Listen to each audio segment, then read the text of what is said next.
Hubo una vez un director llamado Paul W. Anderson. Él se dedicó un día a crear una película basada en muertos vivientes, pero la cosa es que debía ser una adaptación de uno de los juegos más icónicos de la época, Resident Evil. Así que, aquí vamos con este video, en el cual conoceremos cuáles fueron las peores y luego las mejores películas de Resident Evil.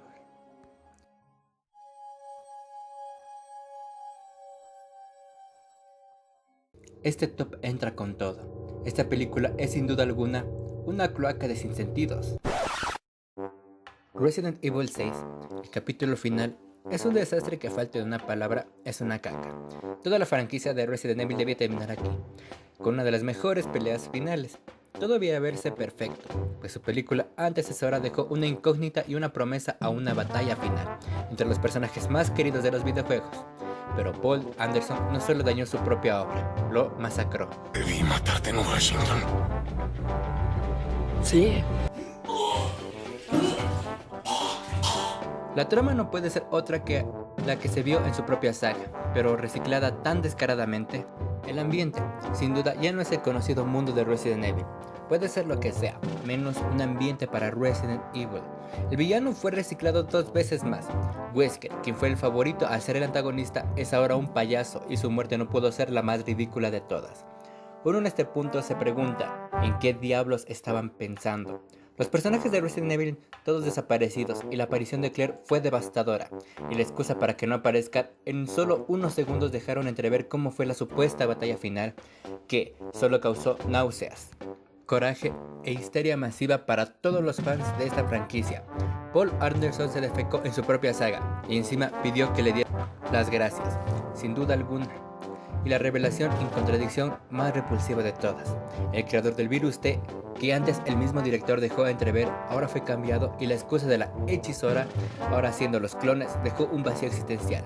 Podías gastar tu dinero en una bolsa de moñiga de vaca y sería solo un poco más ofensivo. ¿Algo más que decir?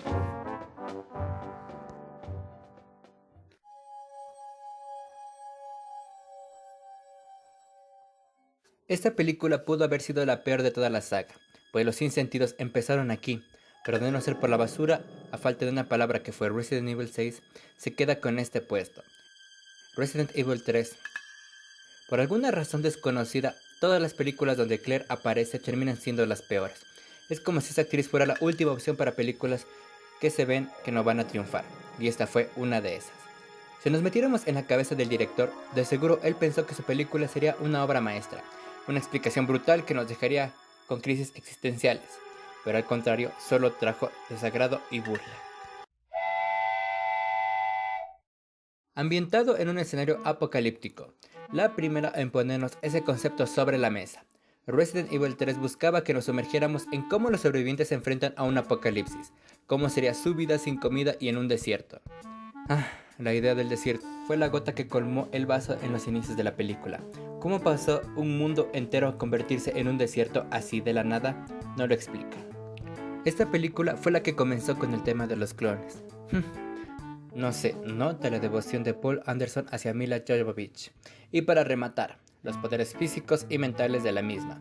Como con unas espadas decapita sin problema a los muertos y cómo con su mente descompone un satélite.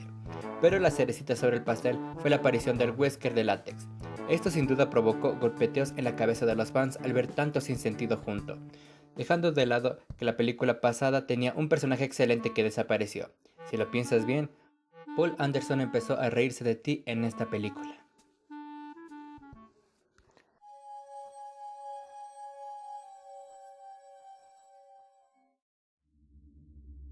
En algún momento de la vida de Paul Anderson, él se dio cuenta que su tercera película fue un desastre sin precedentes. De seguro vio su película después de tanto escándalo y quiso arreglar un poco el sinsentido que creó. Resident Evil 4 Afterlife fue una película buena, que fue decayendo. Los momentos iniciales funcionan para una película de acción, pero recordemos, esto es Resident Evil. La aparición de los muertos es muy escasa. Se lo regresa a los comunes sin alteraciones genéticas, que quisieron explicar en la tercera, solo que en esta ocasión quisieron aprovechar el concepto de los videojuegos. Pero como lo dicho en los anteriores puestos, Claire Redfield siguió su participación en esta película, añadiendo otro personaje, Chris Redfield. ¿Por qué algo que debería ser motivo de alegría solo es de decepción? Sencillo, la falta de ideas para presentar a Chris, que en los videojuegos es un capitán de la BSAA, pero aquí solo es un policía encerrado. No sé cuánto tiempo en una celda, y sobrevivió, y no solo sobrevivió, sino que sigue fuerte. Pero lo que podemos decir que salva a esta película del fracaso fue que aprovecharon bien los apartados técnicos y la aparición de un Wesker digno de respeto. Pero de cada cosa buena, siempre vienen muchas malas. La aparición postcritos de Jill contra las fotos de Claire y Chris. Alice adivina en 2 ocasiones. Aterrizar un avión en la azotea. ¿Qué más puedo decir?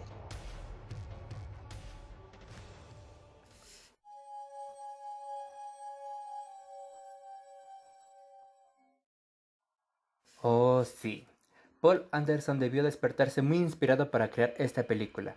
Del desastre de Resident Evil 3 y el problema con reparar las cosas con Resident Evil 4 llega Resident Evil 5, Retribution. Esta película es buena, llegando a muy buena. Las razones son claras. Fue la película que tuvo tantas tramas que si lo hubiera puesto empeño, hubiera creado una saga dentro de la saga. El concepto de escenarios de todas las capitales se muestra como algo innovador, pero lo que más alegró en cierto punto a los fans fue que el director no quiso dejar casi nada a la suerte. Puso en el camino a los personajes de los videojuegos para que puedan interactuar. Una opinión personal es que pudo crear más de un conflicto para que cada personaje tuviera su momento de brillar, desarrollarlos como es debido, pero según esta película, estos personajes ya estaban desarrollados. La trama es forzada para hacer ver a Alice como el tesoro perdido, el arma en definitiva contra todos, y lo hacen notar a través de toda la película, siendo este un terrible error de guión. Por otro lado, el poner a un villano que ya debió haber desaparecido en la primera película, la Reina Roja, y varias referencias a otras películas y a los videojuegos, además de que pudieron aprovechar a muchos más personajes, pero la devoción hacia Milla Jovovich fue mayor que crear una película. Con conceptos como los muertos comunes, las plagas, un líquido gigante y la que fue de los mejores momentos de la película, la pelea entre Jill y Alice, y sin olvidar el momento que casi todos los fans esperaron ansiosos, la escena final de todos los personajes listos para la batalla en una última fortaleza, enfrentar a los muertos, mutantes, tyrants, hacen que esta película sea una de las más respetadas de esta franquicia.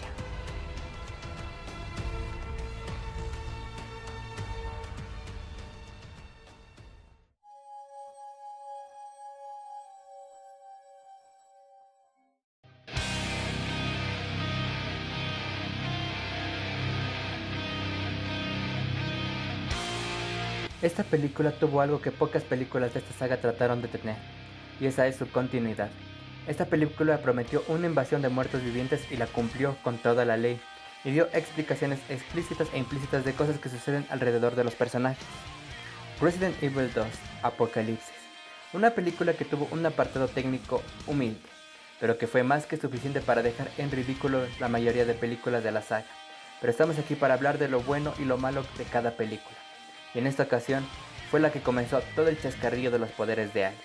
Cómo pasaron de algunas horas que la capturaron a tener a una Alice hiperpoderosa, capaz de enfrentarse mano a mano a Nemesis. Así es, Nemesis, el terror de casi todos los juegos. Aquí tiene una explicación de por qué se vuelve bueno, pero no se explica el mismo tema, cómo pasó de unas horas a ser ese terrible monstruo.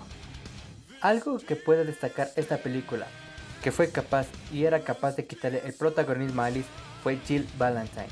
Desde los primeros minutos ella destaca como no una protagonista, sino como la protagonista, y siguió destacando en sus participaciones. Lástima que sus acciones fueron decayendo cuando Alice, la cazadora de Lickers y Nemesis, apareció y empezó a dejarla en ridículo, terminando por desaparecer y volverse otro personaje más. Y para cerrar con broche de oro, este puesto, la primera cagada de risa de Paul Anderson hacia nosotros. Alice es resucitada y ahora tiene superpoder. Dejando de lado esa veneración, Resident Evil 2 fue una película buena a muy buena, muy disfrutable, con el ambiente de terror que caracteriza a lo que es Resident Evil.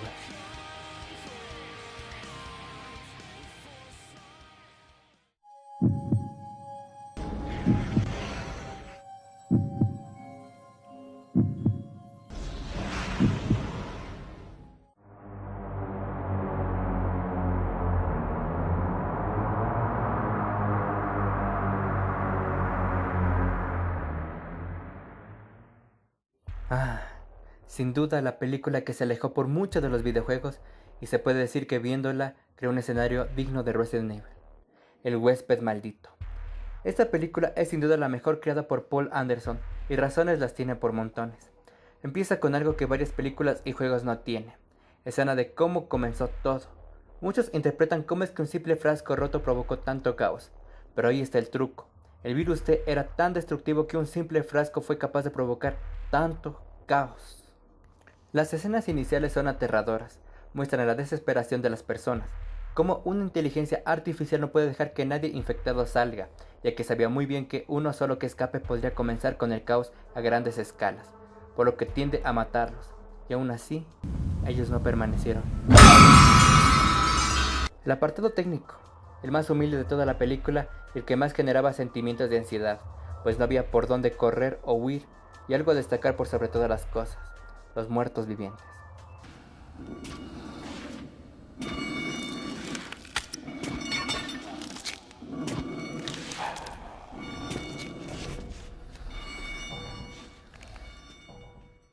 Y el ver cómo ellos literalmente no podían morir, la desesperación de no saber qué hacer con criaturas que por más disparos que pegaban, seguían levantándose. Y eso no es lo peor, sino que respetaron muy bien el tema de que ellos hace apenas unas horas murieron y parecen personas normales hasta que te acercas a ellos. El verdadero peligro de un perro transformado, el lapso de tiempo y cómo una persona se va infectando hasta convertirse. Y como un solo líquido era el verdadero terror al estar encerrados y no tener tantas salidas disponibles. Son muy pocos los sinsentidos, contados con los dedos de la mano, porque por lo demás, lo que destacó e hizo un excelente trabajo fue su final.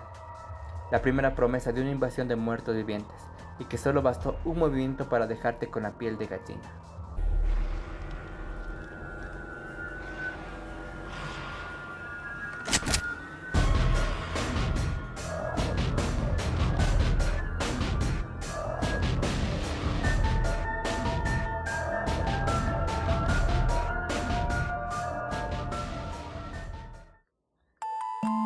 Si el video te gustó, agradecería mucho tu pulgar arriba. Muchas gracias.